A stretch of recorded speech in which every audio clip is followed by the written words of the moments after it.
I will be talking about the diagnosis of non-alcoholic fatty liver disease at different levels of healthcare. And this will be in relation to the recently launched operational guidelines for the integration of NAFLD into the National Program for Prevention and Control of Cancer, Diabetes, Cardiovascular Disease, and Stroke. So I'll keep it very brief. I will talk about the assessment and referral at the primary healthcare level, and subsequently the diagnosis and risk stratification at the community health center level. And I will talk briefly about some non-invasive tools for detecting fibrosis, and finally the diagnosis at the district hospital. So the operational guidelines talk about operationalization of the diagnosis up to the level of district hospital. And that is what I will be covering. So if we look at the NAFLD spectrum, it is apparent that out of the total proportion of people who have NAFLD, only a small proportion go on to develop clinically significant liver disease. So the severe forms of liver disease happen in a small proportion of these patients. And there is emerging evidence that the more the severity of fibrosis, the more the incidence of severe outcomes like hepatocellular carcinoma and cirrhosis. Also, the patients with advanced fibrosis are the ones that have also been seen to have increased incidence of cardiovascular diseases and stroke. So apart from diagnosing NAFLD, what these operational guidelines attempt to do is to be able to adequately diagnose people who have advanced liver fibrosis. And so at the community and primary health center level, what is done is pretty much just the assessment of risk factors to be able to identify individuals who are at a higher probability of having non-alcoholic fatty liver disease. And then a little higher up at the community health centers and at the district hospitals, we attempt to diagnose NAFLD and to be able to identify individuals who are at an increased risk of having fibrosis presently. And so this is done with the help of laboratory tests and some imaging techniques like the USG and a transient elastography. So the first step in the diagnosis of NAFLD in these operational guidelines is to identify patients who should be screened for NAFLD. That is risk assessment. The second step is to diagnose NAFLD, and the third step, very importantly, is risk stratification for fibrosis. So identification of those individuals who may have advanced fibrosis, since these are the patients who may benefit from early referral to a specialist. So at the community level, the accredited social health activist, the ASHA worker, she is equipped with something called the community-based assessment checklist. And so she's already been using this checklist in the NPCDCS program. And what this checklist is basically, it contains items for screening, risk factors, and signs and symptoms of non-communicable diseases. So she will collect information on obese, abdominal obesity with a cutoff of 1980 for men and women respectively. She will also collect information on personal and family history of diabetes, hypertension, coronary heart disease, and cancers, and also in addition to that, liver diseases and gallstones. And seeing the strong association that diabetes and obesity has with the presence of non-alcoholic fatty liver disease, these are the patients that will be referred higher up, so to a primary health center or a sub-center. Now, the next two levels, the sub-center level and the primary health center level, will pretty much just validate this risk assessment that has been done by the ASHA worker. So they will collect risk factors, information on risks for all of the same data. So abdominal obesity, overweight, BMI, overweight and obese by BMI, personal and family history of all the non-communicable diseases, which are risk factors for NAFLD as well. Screening of diabetes, hypertension, and cancers. And in addition to all of this, she will also check for pedal edema. So she's already been doing this as part of the ANC checkup. And so that knowledge will just be applied in this setting. And then once again at the primary health center, validation of risk assessment done at the community level. So the medical officer will examine patients referred by the auxiliary nurse, midwife, or the health worker, and abdominal obesity, BMI, and history again. In addition, any patients who report with an LFT or a USG report that says that there is hepatic steatosis or there's an abnormal LFT profile, these patients are also eligible to be referred higher up to a community health center. Family history will be collected, and of course the medical officer can also take the help of teleconsultation. So there's a hub and spoke model, with the hub being at the medical colleges, and so through teleconsultation they can get adequate guidance. Now, at the community health center level, it is stipulated in the Indian Public Health Standards that there be availability of blood tests like liver function tests and complete blood count. And this most CHCs are able to achieve through outsourcing and public-private partnerships. Now, these two blood tests, they equip us with enough information to calculate two scores. So that's the fibrosis 4 score and the NAFLD fibrosis score.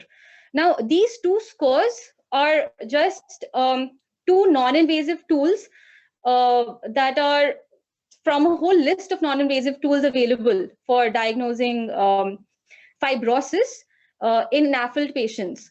So they are basically serological markers that can be used to stratify NAFLD patients or suspected NAFLD patients into low and high risk for having advanced fibrosis. And so while we would like to be able to diagnose NAFLD with the availability of ultrasonography at the community health center, it's often not available. And so whoever is a NAFLD suspect with diabetes and obesity, we can be almost certain that the patient would have a non-alcoholic fatty liver disease. These patients should be evaluated with the help of these two serological markers, the fibrosis 4 and the NAFLD fibrosis score. And I will tell you how these scores are calculated, but the use of these scores is like this. So we calculate FIB4 and NFS with the help of LFT, complete blood count, and some more information from history. And we stratify individuals into having low, indeterminate, and high risk for advanced liver fibrosis. So very low scores and very high scores are helpful to us. They're useful. And the scores in the middle leave us in a bit of a dilemma. So those are the indeterminate strata. With individuals with a low score of advanced liver fibrosis can be referred back to the PHC for management of risk factors. So they will be counseled, lifestyle modifications will be advised, and also therapy for the management of these risk factors, and they will be followed up every 3 years. Those who are stratified to be having high risk for advanced liver fibrosis are referred further up to a district hospital or a tertiary care center, and they have to be managed for advanced fibrosis. They have to be screened carefully for the presence of portal hypertension and also screened for hepatocellular carcinoma. And they should get adequate treatment at these facilities or at a specialist care. Now, those who are indeterminate risk for advanced liver fibrosis, they are referred to a district hospital for further evaluation, and I will talk about this in the next few slides. Now, how is this calculated? The fibrosis 4 score takes into account 4 parameters. So that's the age. So of course, the older you are, more likely you are to be having advanced fibrosis. The AST, ALT, and the platelet count. Platelet count is predictive for portal hypertension. And so the FIB4 is particularly attractive because it just needs 4 parameters for calculation. And then scores that are very low or very high are useful to us, as I alluded to earlier. And then the ones in the middle have to be evaluated further at a district hospital. Similarly, the NFS takes into account all of these 4 parameters. And in addition to this, a few others like the BMI, the presence of impaired fasting glucose or diabetes. and albumin for synthetic dysfunction. And so these parameters can just be plugged into an online calculator. And there are many online calculators available, like MedCalc and so on. But then there's one being developed specifically for the program. And so these values can just be plugged in, and what it will churn out is the score, which can be used for risk stratification. And what these scores are really good at doing is ruling out advanced fibrosis.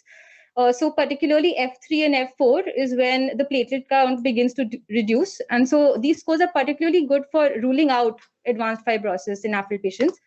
The properties you will notice, this negative predictive values and the sensitivities are quite good.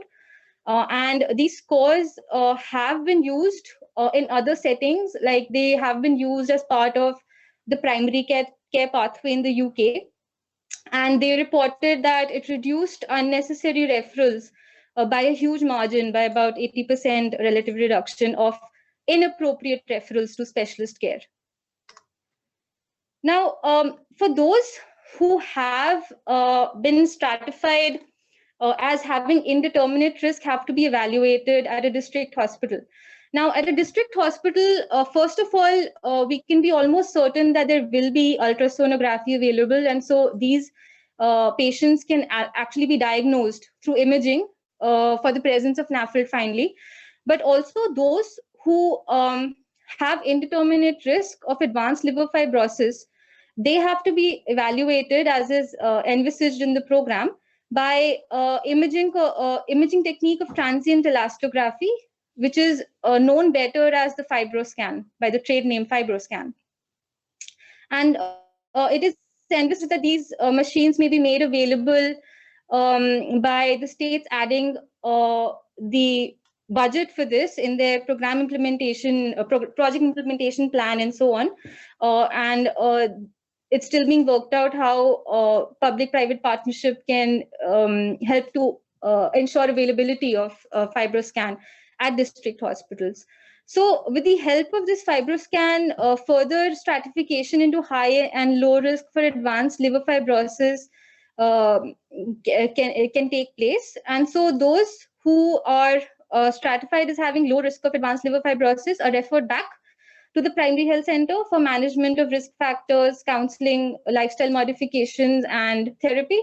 And they have to be followed up every 3 years. And those who are stratified as having high risk have to be managed for advanced fibrosis. They have to be screened and treated for portal hypertension, screened for hepatocellular carcinoma, and referred further up to a hepatologist for further care. Now, just one word about the transient elastography or the FibroScan. It's an ultrasound-based technology. What it does is that it sends a mechanical energy wave through the liver parenchyma. And as a measure of liver stiffness, it measures the speed at which this wave travels through the liver. And the stiffer the liver, the faster it goes. So it measures the shear wave velocity as a measure of liver stiffness, and it reports the results for fibrosis in kilopascals.